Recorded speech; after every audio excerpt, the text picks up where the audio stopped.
भारतीय शेयर बाजारों में आज 11 जुलाई को तेज गिरावट देखने को मिली। बीएसई सेंसेक्स 689.81 अंक या 0.83% लुढ़क कर 82,500.47 के स्तर पर बंद हुआ। वहीं निफ्टी 205.40 अंक या 0.81% टूटकर 25,149.85 के स्तर पर बंद हुआ। ये लगातार तीसरा दिन है जब सेंसेक्स और निफ्टी गिरावट के साथ बंद हुए। दिग्गज आईटी कंपनी टीसीएस के कमजोर नतीजे और भारत अमेरिका के बीच व्यापार समझौते में देरी के चलते निवेशकों ने आज जमकर मुनाफा वसूली की। बीएसई के स्मॉल कैप और मिड कैप इंडेक्स करीब 0.70% टूटकर बंद हुए। आज के कारोबार के दौरान सबसे अधिक गिरावट आईटी शेयरों में देखने को मिली। निफ्टी आईटी इंडेक्स 1.8% लुढ़क गया। इसके अलावा निफ्टी मीडिया इंडेक्स में 1.5% और निफ्टी ऑटो में 1.4% की गिरावट देखने को मिली। वहीं निफ्टी रियलिटी और निफ्टी इंफ्रा करीब 1% गिरकर बंद हुए। हालांकि दूसरी ओर निफ्टी फार्मा इंडेक्स 0.9% और निफ्टी एफएमसीजी इंडेक्स में 0.7% की तेजी रही। बीएसई में लिस्टेड कंपनियों का कुल मार्केट कैपिटलाइजेशन आज 11 जुलाई को घटकर 456.62 लाख करोड़ रुपए पर पहुंच गया, जो इसके पिछले कारोबारी दिन यानी मंगलवार 10 जुलाई को 460.25 लाख करोड़ रुपए रहा था। इस तरह बीएसई में लिस्टेड कंपनियों का मार्केट कैप आज करीब 3.63 लाख करोड़ रुपए घटा है, या दूसरे शब्दों में कहें तो निवेशकों की संपत्ति में करीब 3.63 लाख करोड़ रुपए की गिरावट आई है। बीएसई सेंसेक्स के 30 में से 8 शेयर आज हरे निशान में यानी बढ़त के साथ बंद हुए। इसमें हिंदुस्तान यूनिलीवर के शेयरों में 4.61% की सबसे अधिक तेजी रही। इसके बाद एक्सिस बैंक, सन फार्मा,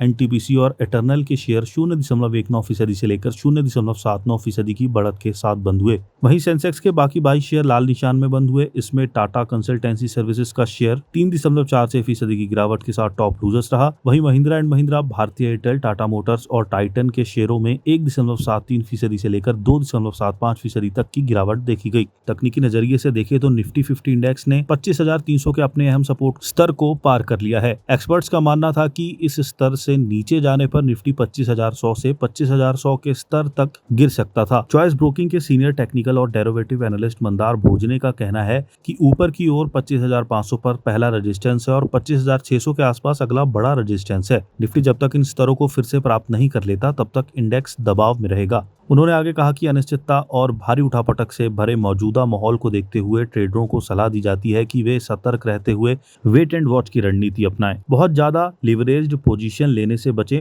उछाल पर थोड़ी थोड़ी मुनाफा वसूली और ट्रेलिंग स्टॉप लॉस लगाने की सलाह होगी। जियोजीत इन्वेस्टमेंट के रिसर्च हेड विनोद नायर ने कहा कि पहली तिमाही के नतीजों के मौसम की धीमी शुरुआत और अमेरिका द्वारा कनाडा पर 35% टैरिफ लगाने की धमकी के कारण घरेलू बाजार में आज गिरावट दर्ज की गई है। निवेशक गिरावट पर खरीदारी की रणनीति के तहत तिमाही नतीजों पर फोकस कर सकते हैं। शॉर्ट टर्म में महंगा वैल्यूएशन और लो स्पेंडिंग और टैरिफ अनिश्चितता जैसी ग्लोबल चुनौतियां नए निवेश के लिए बाधा बन सकती है। ऑर्डर में देरी और नए निवेश के टलने का नेगेटिव असर वित्त वर्ष 2026 के आय अनुमानों पर पड़ सकता है।